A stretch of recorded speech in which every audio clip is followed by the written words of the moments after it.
Dear white nationalists of America, I have an ambiguous black friend with green eyes and straight hair.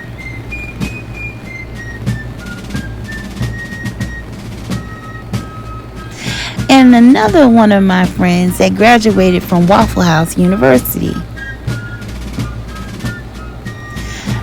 Does the white nationalist movement in America have space for these two people? Black people are the most annoyingly entitled people you'll ever serve. And I'm not speaking on everyone, just my experience. I've never had a good one with black people. I worked at Waffle House for a full year, okay? I spent the first 6 months giving everybody a chance, treating everyone with the utmost. And you know, the only people who didn't reciprocate that, black people. You know, the only people who were rude to me and didn't tip, black people. I have nothing against black people outside of my job, outside of serving.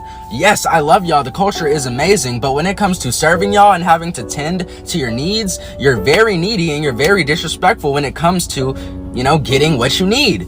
When you need a refill, you fucking yell at me. You know what I'm saying? You yell at me and rush me to hurry up and get your food to you. And it's just a fact. You come to Waffle House expecting a home-cooked meal.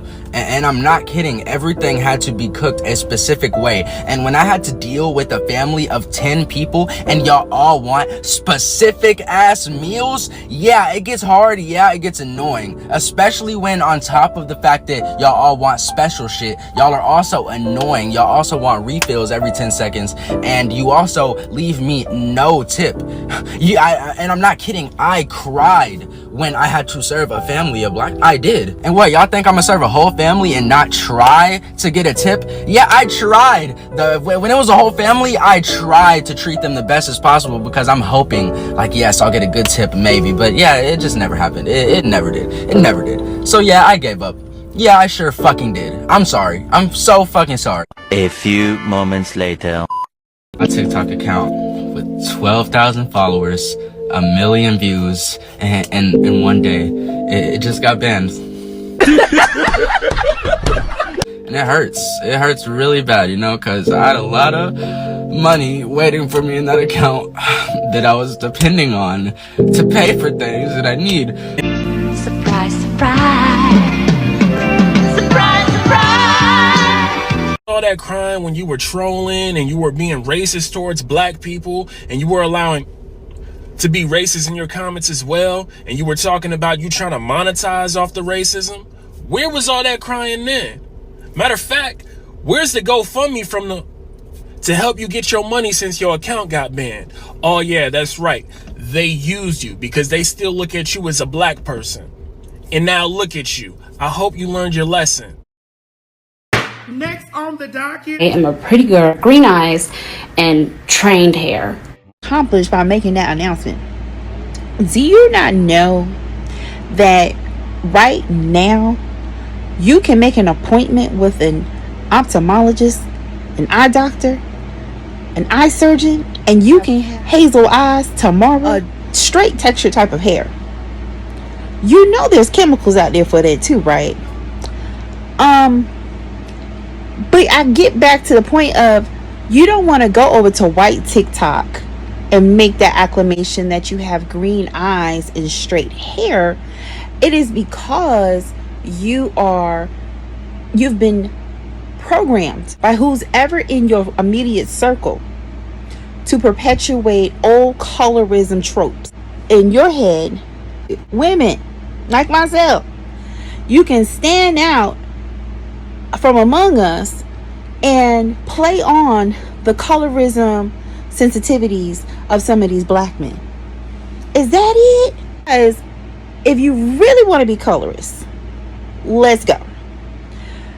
Your hair and your eyes would never hold up to a natural blonde haired woman with blue eyes. See how that works? You see how that works?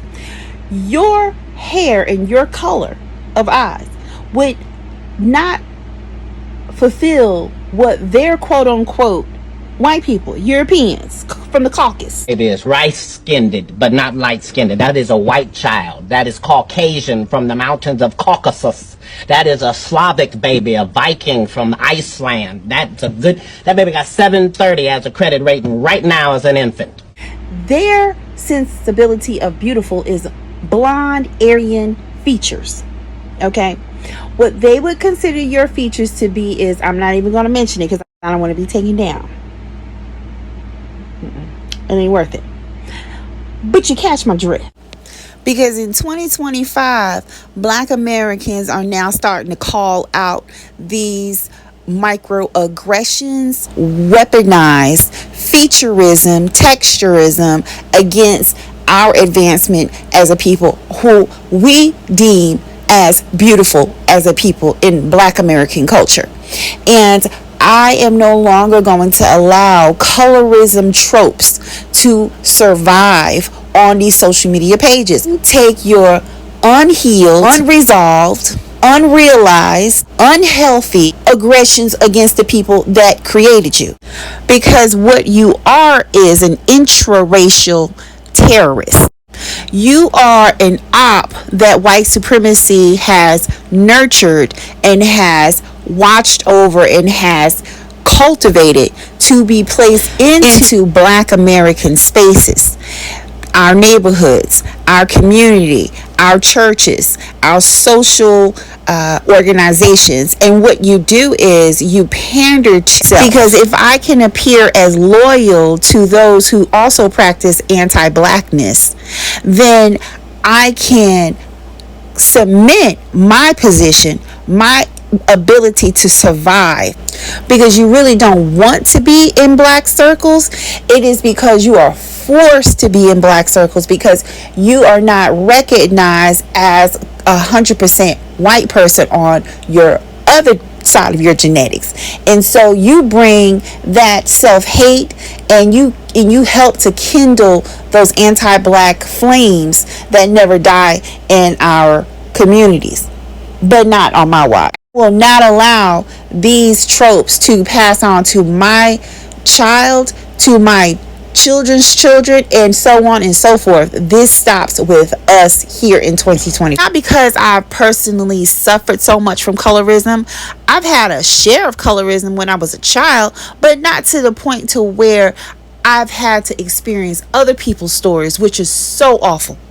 But I do this because I do believe that colorism and intra-racism vices that has held Black American people back for so long.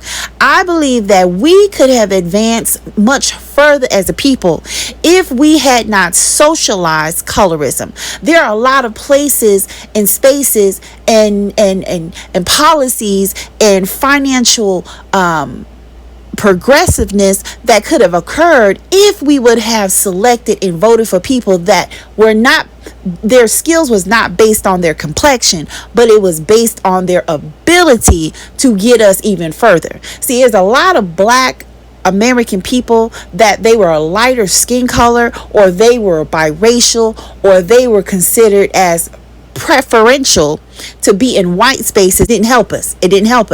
But see, if we would have elected Black people that were based on actual ability, actual education, and also elect them on their aesthetics, their dark skin, kinky hair, wider nose, fuller lips, their aesthetics, to make space in these white, predominantly white circles, we would have even more United States senators elected who are Black. We would have even had more congressmen that would have been elected who are Black. We would have had more than just one Black elected president here in the United States. But because we have always socialized colorism, it is like something that Black Americans do not want to walk away from, and it has so much connection to slavery. That is a slavery mindset, and I will no longer allow it. Why? Because it affects my pockets.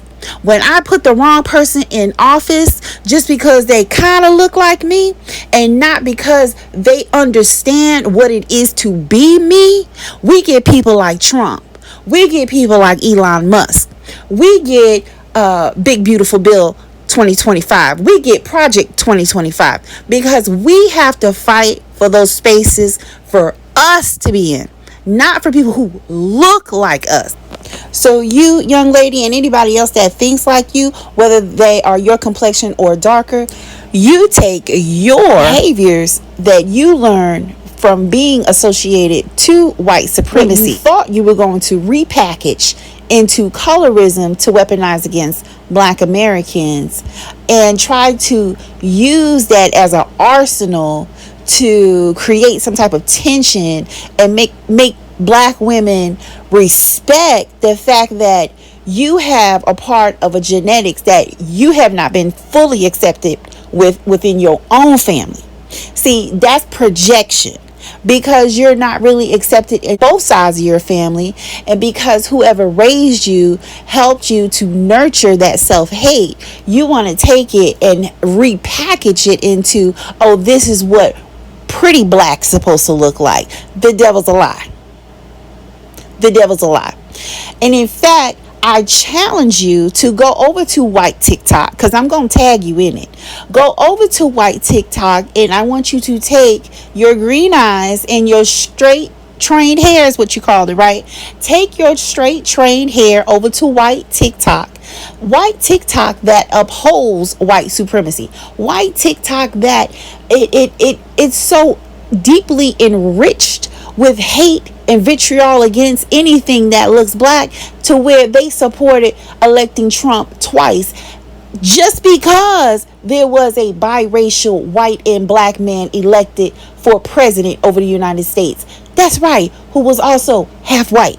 They hated him so badly that they elected Trump twice after he got out of office. So you go and you take that repackaged hate and you go over there and sit it in their community, and let's see what happens. And now I need for you to hand over that black card and immediately pack up all your hate, your vitriol, and your colorism. Pack it all up in your little bags and head over to Sundown Town on white TikTok and allow them to explain to you the welcome package. Good luck.